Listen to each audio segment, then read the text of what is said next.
Driving around town with the girl I love. Got pooed on by a bird this morning. Yeah, ordered my Uber. I can't laugh yet. Ordered my Uber outside, immediately, bang, ran in, scrub in the Uber. Still probably good luck, apparently, though. Yeah, I feel very lucky this morning. Covered in feces. Well done, mate. Well done. Right, should we do the intro? I reckon that should be the intro. Of course it should. I think it should be the intro. Of course it should. Here are the headlines. News! A WWE Superstar has been offered a position in NXT to keep him in the company. Samoa Joe has been suspended, and new video footage confirms a huge star is in Saudi Arabia. Find out who in a little while. The Matt Hardy situation rolls on. It's driving me mental. Are you not a fan? It's driving me. I just want him to sign or go. Sign or go, Matthew. Should he stay or should he go now? Can't sing anymore because we get demonetised. But it rolls on. He put a video on yesterday called Dear Dr. RKO. Oh, Dear Doctor. Oh, jumble the words. A little bit of detective work. It spells... Move forward in the workplace. No, It spells... Read, dork, with a spare R. No, it doesn't. It of course, spells out Dark Order. Oh. Working the marks again. God, he's... Because it makes sense. It was so subtle because we all call Randy Orton Dr. RKO. That just, we've called him that for 20 years now. It was a NES franchise game. We had to line the pills up. It was a brilliant game. Oh, God. So, yeah, Matt is once again working the marks, a.k.a. us. And now we're talking about him once again. However, there's some interesting news with Matt. There is indeed. So, back and forth, the WWE have been with Matt Hardy to try and keep him within the company. Mike Johnson talked about this on PW Insider Elite Audio. And Mike said, I know that WWE have made a lot of overtures towards him in the last couple of weeks. There's been some talk of him working in the NXT system somehow. My gut feeling is that Matt Hardy will probably stay. That's Mike's gut feeling, not Thomas's gut feeling. My gut feeling says, please just take another week off work, you mental. I think he's going to stay as well at this point. I think the thing about Matt Hardy in WWE is he was... The broken Matt thing, he was never really allowed to go full hog with it, was he? No. Because there was various hog. legal... Yeah, half hog. He went Hardy. piglet with it. He went piglet with it.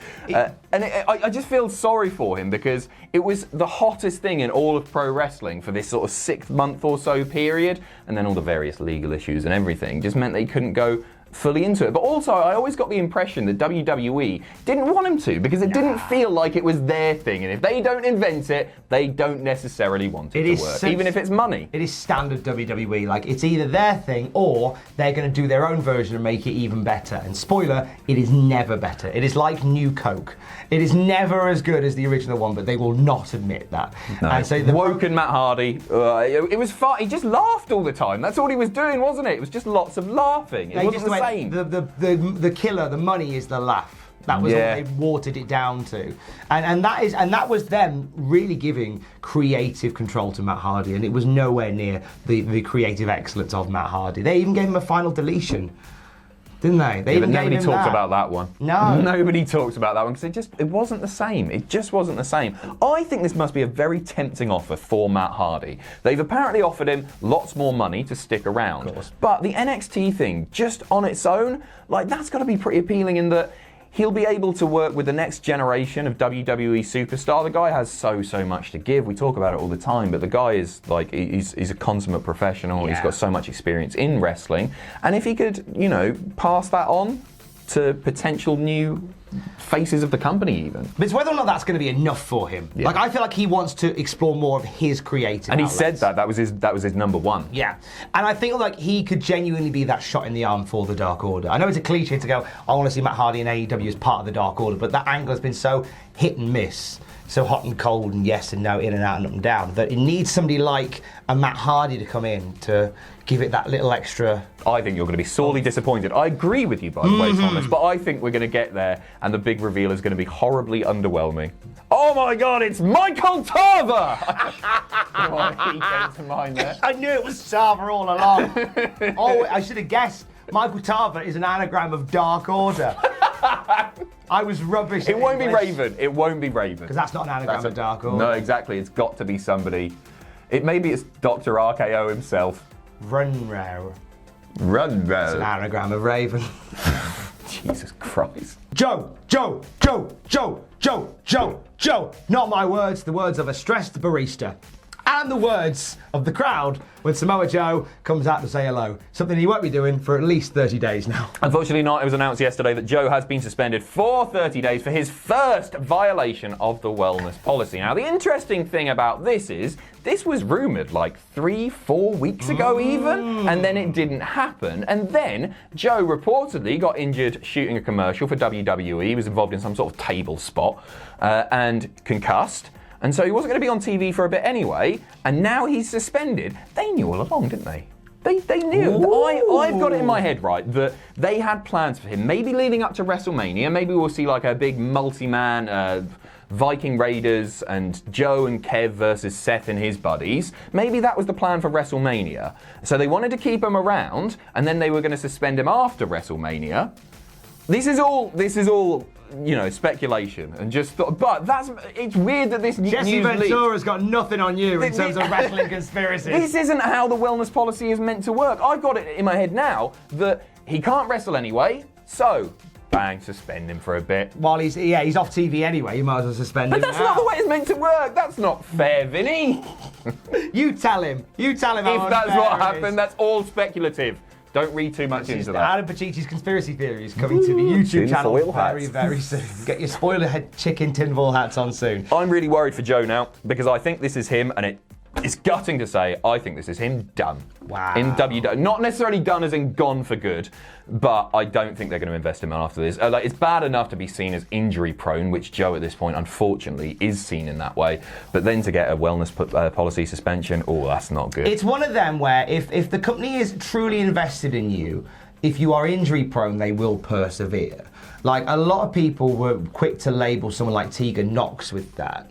When, bless her soul, she suffered like 2 massive knee injuries, one after the other, basically. And twice they scuppered plans for her. But now she's back and she's at full tilt. And now you can tell NXT are really invested in Tegan Knox, which is amazing to see. When there's people like that who they know they want to invest in, they will.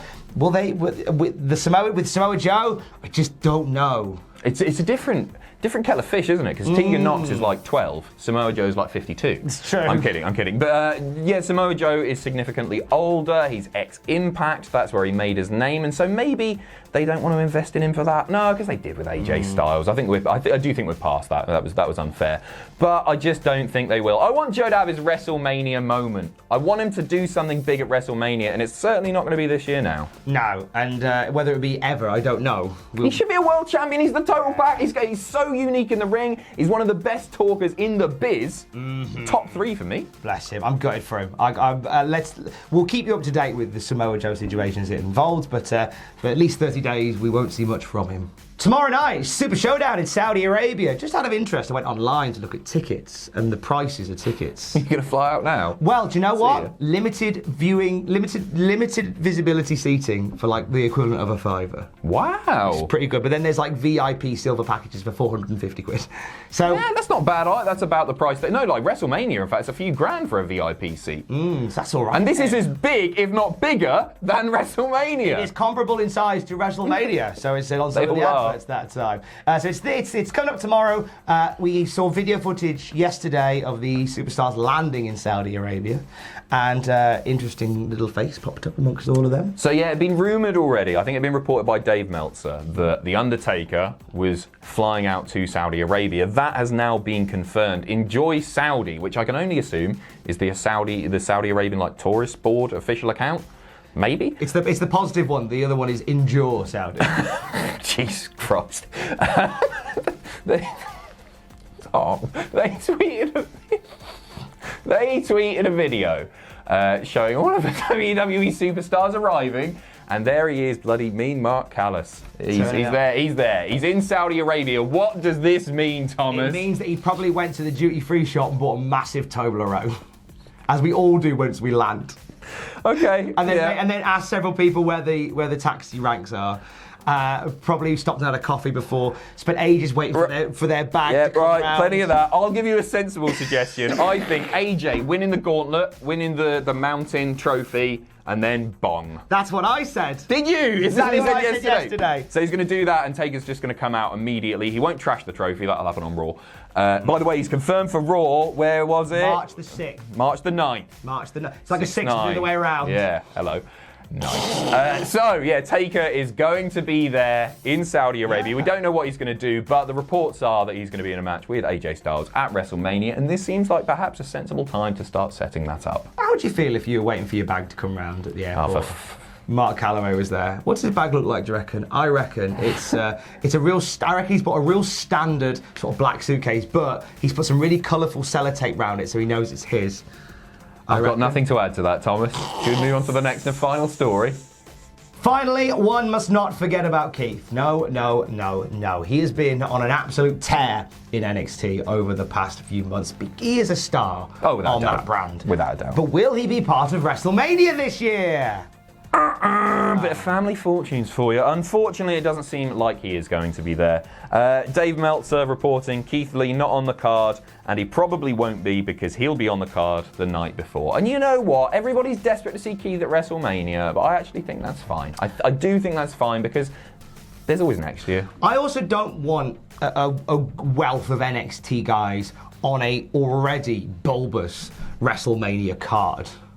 I don't. No, I think that's fine. Because, somebody said to me, it'd be great if they put Gargano and Ciampa at WrestleMania. No, it wouldn't. No. Because it'd be 12 minutes and it'd be lost amongst a whole... It'd be just before a Flow Rider gig. And we don't need that. It takes away from TakeOver the night before. You still want that to feel special, so it's important to have some of those big matches. So I was actually kind of relieved to see that the only NXT match might be Rhea versus Charlotte. I think that's fine. That's a big showcase match, and that's star-making for Rhea. Doesn't look like Keith's going to be there. If he was going to be there, armbar, Andre the Giant Memorial Battle Royale, think? I was like, to do a 180 so big it's visible from space, if anyone's going to be from NXT at WrestleMania, it should be Keith, and it should be in the Battle Royal. Yeah, winning? He should win the Battle Royal.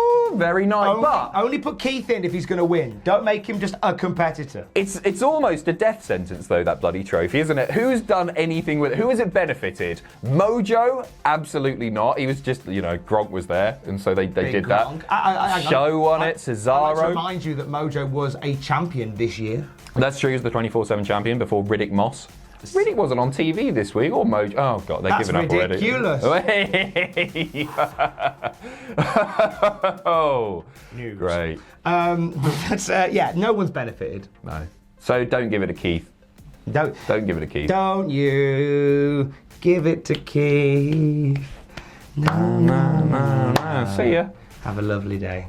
Hey, thanks for watching. Don't forget to leave a comment in the comment section down below. You can support us on Patreon by going to patreon.com/Cultaholic. Lastly, don't forget to hit subscribe and join us.